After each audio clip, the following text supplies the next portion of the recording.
Hello, I'm Nathan Jenniges, and I lead strategy and product management for the cybersecurity business at BlackBerry. Thank you for joining this BlackBerry and Forrester event on our new Forrester Total Economic Impact Report for CylancePROTECT. For today's session, we take a look at both the endpoint security market trends and look at the details of this report. I'm pleased to introduce our guest speakers, Paddy Harrington, who is an analyst serving the security and market risk professionals, and Jonathan Whaling, a seasoned market professional. Paddy, let's dive in first on the endpoint security trends. Thanks, Nathan. So one of the things I did want to talk about with you is, as you said, the market trends in endpoint security. And I want to take it from two sides. I want to take it from what I'm seeing and Forrester is seeing in the industry, as well as what we're seeing from customers, because I hope that'll give you a more rounded look of what's going on. The first in the industry side is this massive growth in the vendors providing endpoint security and then the features and functions that they can do. And a lot of this is being driven by the attacks that are happening. So ransomware attacks have been just going out of control, including targeting Linux machines, which a lot of that has to do with things like IoT and IoT management. But people at one point thought, oh, it's Linux. It's much more secure than the other desktop OSs, so I'll start using that. And if you don't take the security precautions needed to protect your Linux deployment, you're going to get hit with ransomware just like everyone else. And then on top of that, also looking at this massive increase in phishing attacks and the various variations of phishing. So the standard, cast the wide net to the spear phishing. So it's really changing what's going on and who is doing what and who can do what. With this, and unfortunately it all happened at the same time as the attacks increased, we have to deal with anywhere work becoming the standard. And there's a challenge with that in taking solutions that were built for on-premises, centralized deployments to going to dealing with users who are working not only out of their house or an office, they're just choosing to work in maybe a shared work location, so a WeWork type place, or at a friend's house, at a relative's house. And then on top of that, what you're also dealing with in the endpoint security side is having to deal with unmanaged devices and how do you deploy endpoint security to these unmanaged devices. And that's a real challenge, I think, for a lot of folks out there. With the massive growth in the vendors, there's also change in the vendors who are in the market. People are switching from covering just the consumer market to covering business. And they may switch to SMB, but it is a definitive shift in their coverage, as well as you have a lot of mergers and acquisitions going on in this space. And some are just finalizing and coming out with a new market. But a lot is also happening in the portfolio growth. And it goes back to that growth of the vendors themselves, in that they're going to cover new parts. So maybe they didn't do IoT security in the past because they didn't see value in it. But now they're adding it to their portfolio to say, okay, we're going to do these devices that are unmanaged. You can't put an agent on them. You can't do a lot of control. We're going to find a way to provide endpoint security to that. And then this one, the way that I'm putting it is everyone is doing small x DR. And the way that I use that is everyone's coming up with a product that is EDR, XDR. I've heard IDR, MDR, but not the managed detection and response. They're using other terms for it. So everyone's trying to capitalize on the acronym of some letter DR. The problem is, what's the value to the customer? Is it just showing this massively beautiful dashboard and people still have to try to figure out what it all means and find the threats and do all that? Or is it actually helping these security analysts understand where the potential attacks are coming from, what threats are out there, correlating the different parts of this, and determining a course for resolution. And I think this is the challenge in the market when it comes to the industry side is what you're doing in all this truly valuable to your customers? Yeah, that's a great point, Patty. And I think this year, when we finally got to go back to some security events in person, we just saw a whole bunch of focus on technology for the sake of, seems like technology, right, to get the buzzwords out there. Maybe is there some place where you would say in this endpoint security where us on the industry side sort of lost some focus and maybe do need to like refocus a little bit on those outcomes, maybe pick an outcome that we should be more focused on? Yeah, Nathan, that's a great question. And it's funny, it's the last bullet there of the XDR. With the shift to the EDRs, the XDR solutions, etc., people forgot about prevention. It's funny. I have seen so many vendors talking about how they can take all of this information and we can do AI and ML to all of the analytics that come in and give you an understanding of what happened and show you the attack path and all these fun things. People forgot that the best thing to do is just to stop it from happening in the first place and shoot up a report saying, we stopped this attack, it's done. So I think this is what happened with a lot of the vendors is they forgot about the biggest thing, just stopping. Yeah, absolutely. It certainly resonates with what I'm seeing as well. Well, what about, what are you seeing from the customer side of this? So the customers, it's kind of funny. They're, and this has always been the case, and this is why I say it's kind of funny. We continually say customers are doing more with less, but there's true quantitative data that says they don't have enough staff to support a lot of these implementations that are being proposed to them. Cybersecurity staffing is a challenge right now. I'm sure you're even finding it with your services to try to deliver to customers, that getting the qualified people in to help find the threats and resolve them is a real problem. So for the customers, they're having a real hard time here. Larger businesses, they're kind of okay. And some of it's because they still have the pocketbooks that they can open up a little wider and get in the skilled people. But the smaller you get down to the companies, the bigger the challenge is because they just can't afford them. One of the things that was being driven by the customers is every solution that comes in has to cover everything. And I'm sure for vendors like yourselves, it's a real challenge to make sure that what you bring in is truly going to meet not just the desktops, but it's also going to cover the mobile devices and the ever-changing world that goes on there. Now, obviously, we're dealing with two OSs in general in a lot of the business mobile, but you say Android, is it Samsung's Android? Is it LG's Android? Or is it Lenovo's Android, et cetera, right? So are we dealing with a pure version or a variant, and how do we protect that and make sure it still works? And then tying all to this is IoT and what I say, business IoT.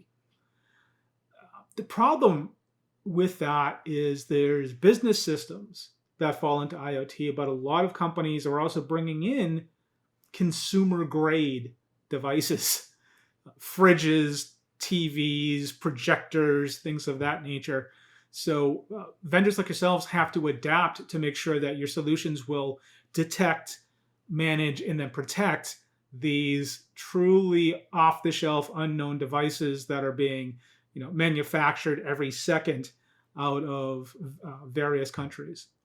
One of the big things that the vendors or the customers, are expecting is implementation is point and click. The days of long protracted deployment models of especially on-premises hub and spoke models for your systems to manage and deliver updates and stuff, it's all gone. Integration not only into what they already have for their IT management, but integration with the other vendors who may be coming in. It has to be just click, click, click, done. And if it's any more challenging than that, they're going to find someone who's going to fill that need for them. Also from the customer side, we talked about anywhere work, their users and their staff is now more remote. So the SOC has become a virtual SOC, right? And this is within the company, so not even just outsourcing it. So the staff who is managing and monitoring all these alerts are remote themselves. So with that, these teams are dealing with so many more challenges as they're trying to tackle all the problems that are coming in. And then one of the final things here is the telemetry of all this is key to them effectively managing these deployments. So the telemetry has to be rock solid. It has to specify what's going on, but also not give these analysts this massive data dump that they now have to read through 50 pages to try to find out exactly what's happening. So it has to be good data and maybe providing them some back-end pieces that they can follow up on at a later time to dive deep into the threat or the attack. But like I said, it has to be correlated with other things going on in the environment.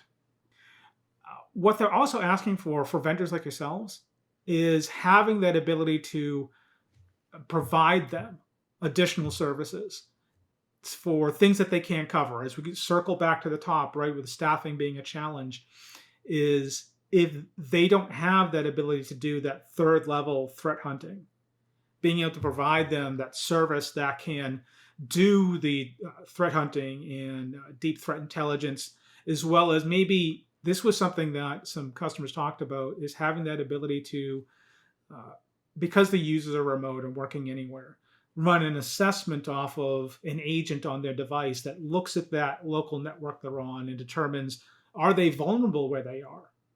You know, are they working on a safe network, or should they take additional steps to make sure that they secure their endpoint in this unsafe space? So this is kind of what we're seeing from the customer side of things. Yeah, it does. Certainly resonates what I'm also hearing from customers, especially the staffing problem combined with like years. Like I hear we've got all this stuff, like we're still dealing with all of the rash of decisions we made over the last couple of years. We've got all this debt and fewer people to deal with it. So certainly driving a lot of these needs. On the services piece too, I know we've had this conversation before. Like customers have implemented EDR, but are they truly using it and getting everything out of it? And maybe comment like, is whether it's little X or big X, right? Is it easier, or are they really going to need services there as well? Yeah, and I think that's one of the great points there, Nathan, is that solutions like yours, you provide a lot of great intel. But if the staff just doesn't have time to dive into the intel and see what's going on because there's two people there and both of them are going in opposite directions, then it goes back to the point of is the value. So if there's things that you can do as a vendor to help them, offload some of that extra work so they can truly get into the solutions that you provide and utilize them to their full potential, they'll find value in it.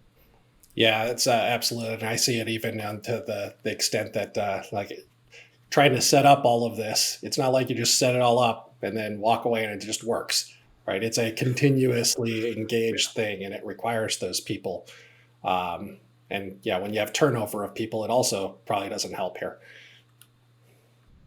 Yeah, no doubt. And that's been a big problem in some of the locations is people are searching for the bigger, better dollar. And if someone's going to offer them, they could be there just 6 months, and someone comes along and says, "I'll give you another 10,000 over what your current hire is doing." They'll go, "Oh, I'm gone." And it's no longer this 1 or 2 years of the business. It's 6 months, sometimes a quarter. Yeah, maybe last one then, I think maybe tie this back for our customers then is they're thinking about that EDR to little XDR, and how do they get the most out of that, right? If there is just so much to do and so much data and reports and stuff to investigate, like how can a better thought process around prevention in the first place help them? That's the beauty of when you focus on the prevention first, right? As we talked about on the market side, as so many people just shifted away from it. If you focus on the prevention, then the alerts that come in are going to truly have value. So it'll truly say something breached. And instead of chasing everything that comes in, every single alert, and going, oh my gosh, this solution isn't stopping anything, they'll have the confidence to know, all right, this is a new potential threat. It's not just another alert overload. It's not another cry wolf situation. This is real, and I have to truly figure out what's going on because, something breached in a completely unknown way. The system has been great. It's been stopping pretty much everything dead. This is something brand new. So let me take the time to figure out what it is and call up my vendor and say, hey, we got this anomaly. Your solution didn't stop this potential threat. Can you help us through the troubleshooting and help us find where this could be impacting our network? And then having that great solution, that great EDR or other XDR solution that correlates the different components as an attack is going on in progress so that they can see, oh, here's a new alert that's tied to this piece, that's tied to that piece, so they can pull it all together and have that single place to look to go, all right, let me follow the attack chain and figure out where I can stop it and just kill this attack dead. Excellent. Greatly appreciated this update, Paddy. Any final thoughts as we close out here?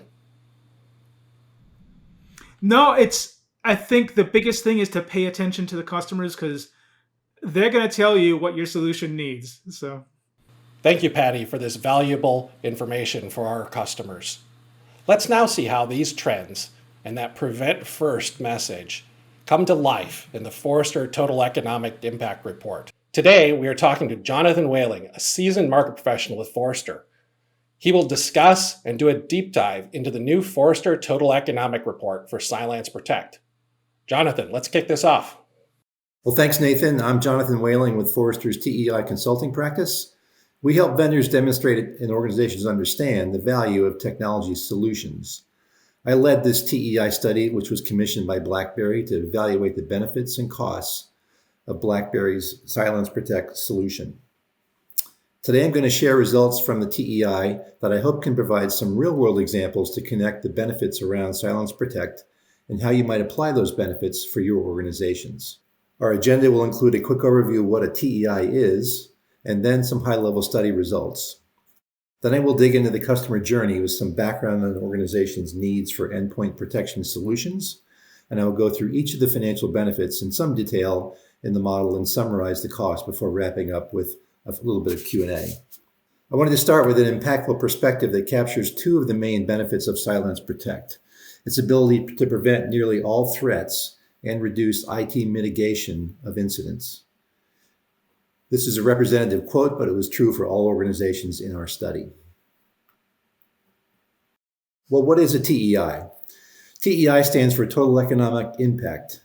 It's a Forrester proprietary methodology, which has been in existence for over 20 years. We've had it in use and we refined it over that time.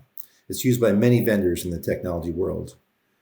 The TEI extends beyond other business value models like TCO or ROI, so that Forrester evaluates financial costs and benefits and risk adjusts every metric to provide a more conservative approach. We also explore strategic impacts of solutions such as flexibility for future initiatives and relevant risks of the various use cases. There are 5 phases to a methodology. In this project, we started by reviewing documentation and speaking with internal stakeholders at BlackBerry.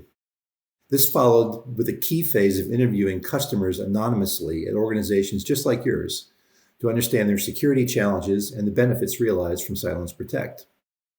We then built a composite organization based upon the inputs from all of the organizations in the study. This ensures both anonymity and provides simplicity for the model. All the benefits and costs are there then tagged and based upon this composite organization's size. And I'll describe that in a minute. But first, I need to go through the requisite disclosures. The main points that I want to raise here on this slide is that this is a brief overview of the full report, which was commissioned by BlackBerry and will soon be available on their website. Rather than taking these numbers at face value, we at Forrester encourage you to use your own data in the context of this model to estimate your return on investment. And as a matter of protocol, Forrester does not endorse any clients through any sort of TEI study. What were the results? Well, I always like to start with sort of the end in mind here. Here's a quick peek at the end results of the study, and we'll again explain to you how we got to these numbers. These top-level results were based upon a composite organization of $3 billion in revenue and 10,000 employees. The total risk-adjusted present value of benefits over a 3-year period was just under $2.5 million.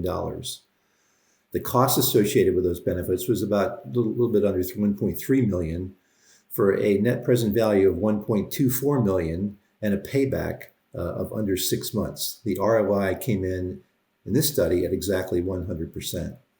For this particular study, Forrester interviewed 4 organizations across 3 industry verticals. 2 of these were in Europe, and 2 of these were based in North America. The installations ranged from 300 to 30,000 devices, so quite a wide range. They included servers, standalone manufacturing control systems, laptops, and tablets. Prior to using CylancePROTECT, all the organizations were using some form of legacy endpoint protection solution from different leading vendors in the market. Let's look at some of the challenges that these organizations faced prior to choosing a new endpoint protection solution. Well, the biggest challenge, which was impacted by 2 of the organizations in the study, was they had suffered significant breaches that their previous endpoint solutions failed to detect. While none of these breaches resulted in any large negative publicity, they did incur unplanned expenses associated with things like investigation, recovery, prevention of future breaches, and in cases where there was data on customers or employees that was exposed outside the organization, there were also external costs involved for regulatory agencies that got involved, rework, as well as other third parties that were involved in sort of recovery efforts. Secondly, all the organizations wanted to avoid costs associated with traditional signature-based antivirus solutions. Things such as reviewing identified threats in the market and frequently updating virus signatures. Third, one of the largest organizations in the study had a myriad of decentralized IT departments, many of which were managing completely different solutions. This prevented corporate oversight and limited sharing of incident data across the enterprise. Finally, all these organizations in the study were unable to protect all the assets with a single solution due to a variety of devices that they had in place and equipment. Some of these were in standalone or closed network environments. Compounding this was the need during the pandemic to enable employees to work from home, many of whom chose to work on their own personal devices. Now, you may relate to some of these organizations, some of these challenges here on the slide, or you may have some other issues that may come to mind for your own organization. So what was the composite? The composite organization, again, is a representative, fictitious company that falls somewhere in the range of the companies that we evaluated in the study. For this study, we landed on a composite of a manufacturing company with $3 billion in revenue, annual revenue, 10,000 employees, and a 1-to-1 employee-to-device ratio. And as mentioned, there were more than one legacy endpoint solution, monitoring solutions in place at this company. What were the requirements that they looked at when they were evaluating a new solution? These were the key ones that I've listed on the slide here. Replacing a traditional signature-based method with some AI capabilities, offering an easy implementation path and less expensive and less timely ongoing management for their security professionals. Offering compatibility with multiple devices and operating systems, monitoring and protecting personal devices in USB drives, and obtaining support from a vendor for incident response. And this quote here on the next slide speaks to some of these requirements that were captured by one of the organizations in the study.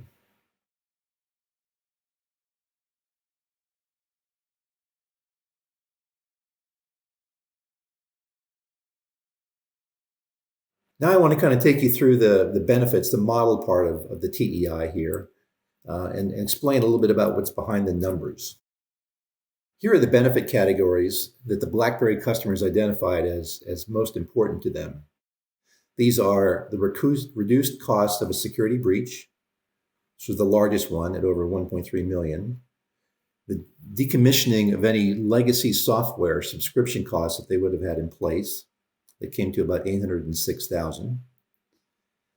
Time savings from incident recovery and mitigation, that was about 227,000. And the smallest one was time savings from the elimination of antivirus updates, which was estimated at 167,000. The total of these makes up the $2.5 million in present value benefit over the 3-year period in the study. Let's look at each of these in a little bit more detail here so I can explain what's behind some of these numbers.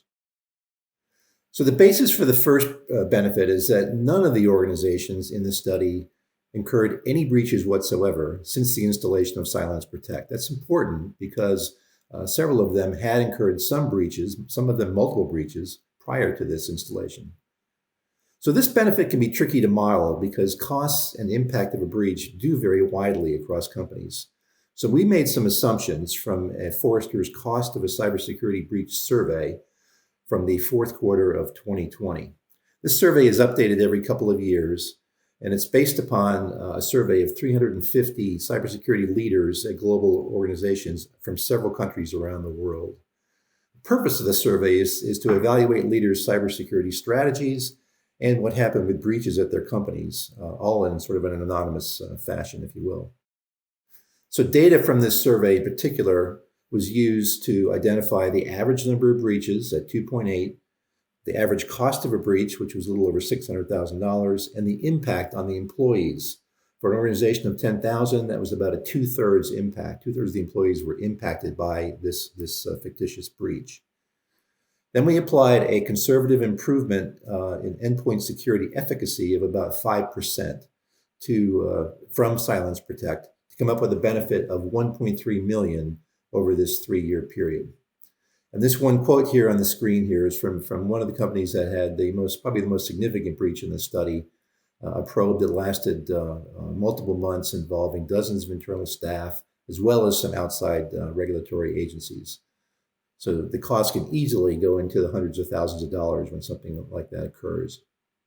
The second benefit is something that we put in most all of our TEI studies, and that's the removal of existing software in the case of a replacement, which was typically the case in these organizations.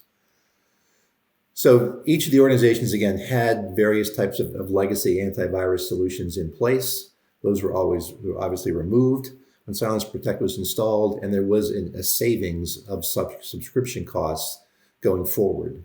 Now, because these savings, again, could vary widely across the study and type of solution being used, we used a published per device fee of $36 for a widely used solution to come up with a total savings of about $806,000 over this 3-year period. Now, of course, this savings is going to be offset by the license fee of CylancePROTECT, which I'll get to a little bit later. One of the more important benefits to the organizations in the study was time savings from mitigation and recovery of incidents. This is due to the elimination of activities that I had mentioned earlier, things like investigating potential threats, recovering infected devices, and in some cases, having to re-image devices and getting end users up and running again.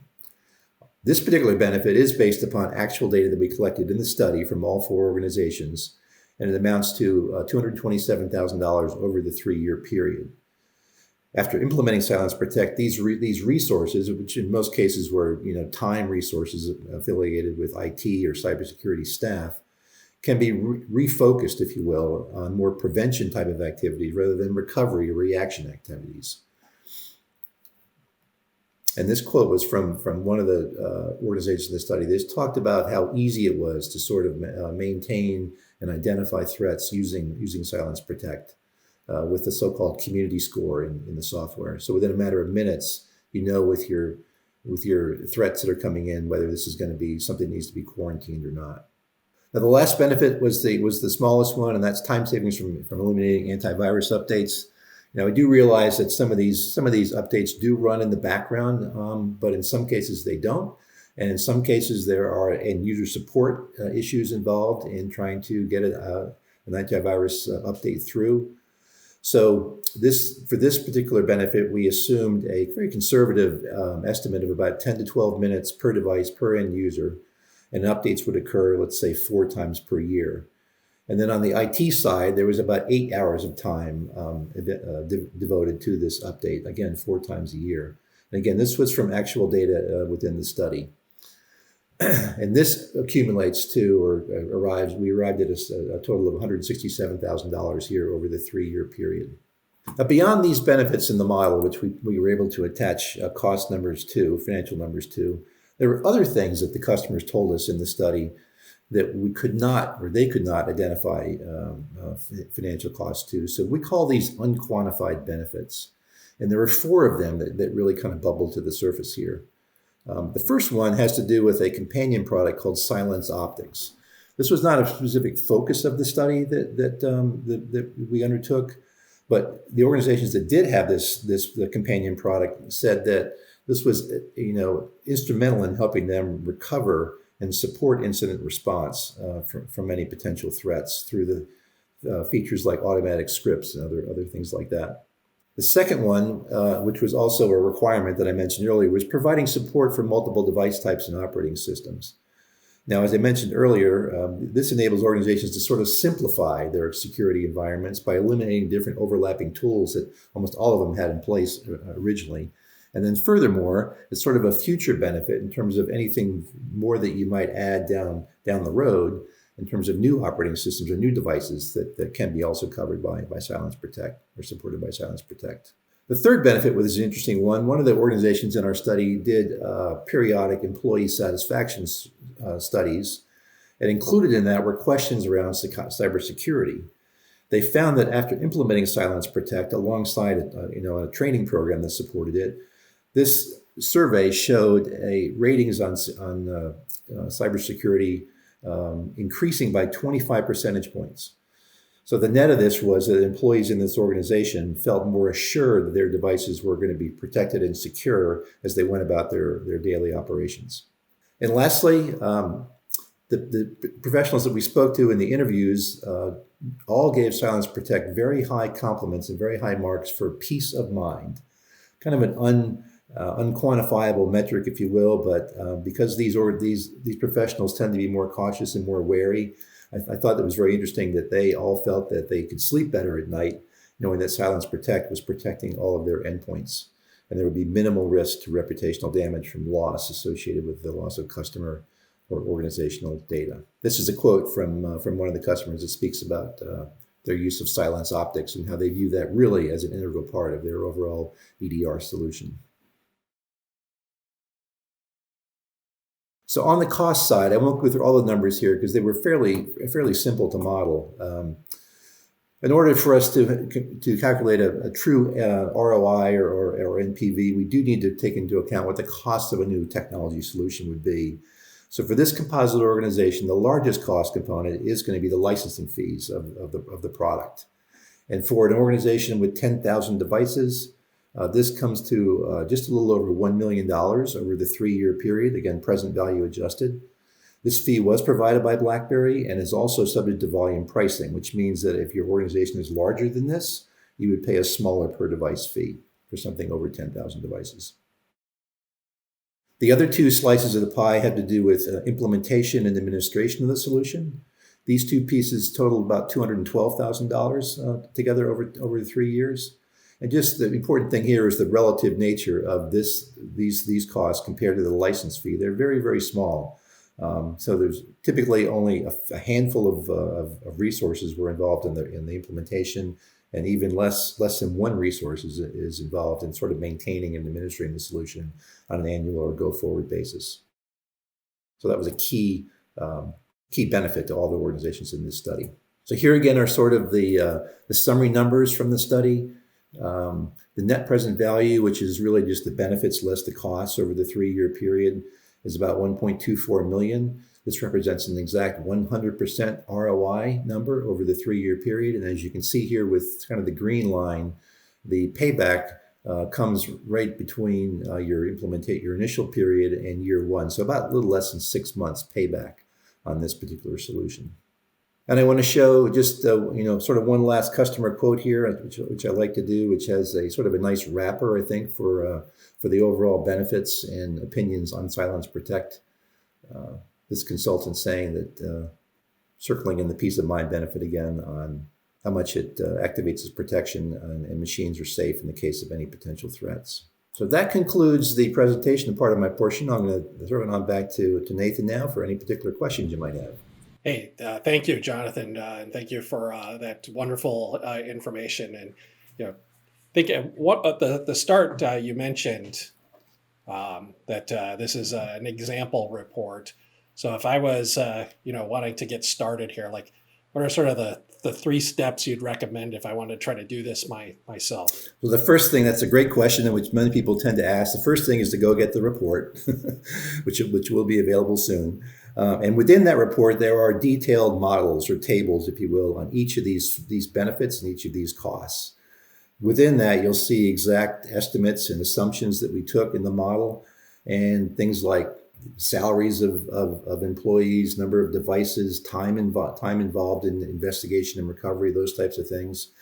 And so those things can easily be substituted out for actual data that you as an organization can have for your security teams, your IT teams, number of employees, number of devices, et cetera. So it's really just a matter of plug and play. Just kind of put in the actual numbers that your organization has using the model that we had, setting up a spreadsheet, something along those lines, and then just going forward with calculating what the actual benefits and costs would be for your organization. The cost side obviously would be contingent upon any costs that BlackBerry might provide to customers for a specific installation. Excellent. Another question was maybe give a little bit more detail on what was the interview process like. Is this you just asked a few questions, or did you gather some significant data as well during that? Yes, it's quite detailed. We do start, of course, with nominations from BlackBerry in terms of who we should interview, and so they make the introduction for us. And at that point, the client, BlackBerry in this case, kind of steps out of the picture, and then we dialogue directly with the customers. So we retain that buffer, that level of anonymity between the vendor and the customer. We have developed a very rigorous interview guide that covers all of these different benefits, costs, and leaves room for identifying other things we didn't think of. We set up a scheduled time with the customer. We usually try to speak to somebody who was involved in the decision process for the solution and the implementation of that solution. We spend about an hour to an hour and a half on the phone with them. We occasionally have follow-up questions that we do by email. So it's fairly involved. In almost all the cases, the customers are very willing to share information with us, and then a lot of that makes it into the report and the model. But again, there's this level of anonymity preserved here, so the customers' names or organization names are not revealed through the study. Yeah, and another question here on it says the 3-year risk-adjusted cost. So why 3 years? And so what are sort of some of the top risks that are adjusted for in there? Yeah, so the 3 years has kind of been a way we've done this for quite a long time, and I think the main reason for that is that technology changes so fast, so darn fast in the market. So even within 3 years, sometimes whatever solution you have might be outdated or have new competition in a market for sure. But any investment in technology has inherent risks associated with it. So this can include implementation risk, usage risk, benefits risks, those types of things. So not only do we encourage people to put their own data in here, but we risk adjust each of these benefits and costs. Benefits are usually adjusted down and costs are adjusted up to provide just a super conservative estimate on the overall on the end results, if you will. We use factors of anywhere from 5 to 10, 15, sometimes 20% to adjust those risks. And a lot of that is based upon how consistent are the results here across the customers. If they're consistent, we will apply a lower risk factor. If it's not consistent, we're going to provide a higher risk factor. And if we have actual numbers for costs or for benefits, we'll again lower that risk down. But if we're less certain about it, because there's just variability in the implementation, for example, then we'll apply a higher factor. Excellent. And one final question is, a lot of times, you see it. I'm trying to convince my leadership, my VP, my CISO, my CIO, Uh-huh. like, hey, I got the right idea here. But they want to go, no, we're just using XYZ, or we're using the cheapest license cost. Right. Sort of what is the biggest value piece out of that I could bring to that table, and how do I communicate that message? Yeah, so I think the biggest thing is that cost, reducing the cost of a potential breach, and in all cases where there were breaches uncovered in our study, they all felt they had a secure solution in place already, which turned out not to be the case. So I mean, there really is no actual price you can place on a breach with the potential lack of trust and loss of data in the market among your customers, and that could just be astronomical. So that's probably the biggest number one factor, I think, to go in and to try to convince management with. I mean, I think the other reason is one of the things that Paddy had mentioned earlier is in his talk, is that there's just such a trend towards time constraints of your IT staff, and the trend towards mobility and remote work arrangements. It's harder and harder to protect devices that are used in a mobile environment, or are used maybe in a remote working arrangement or a home arrangement, and that just seems to be the way that the working world is going nowadays. So it's more important, I think, to have a solution like CylancePROTECT, which can protect all these different types of devices, without any sorts of signature-based or antivirus type updates on them. Excellent. Thank you, Jonathan, You're very for welcome. taking us through this I today. enjoyed it. I greatly appreciate the time and the collaboration you and the rest of the Forrester team put together on this report and webinar. And thank everyone else for joining today to really understand better how to evaluate the economics, the total economic impact of your endpoint security decisions, and how CylancePROTECT delivers the outcome for our customers today. Thanks again.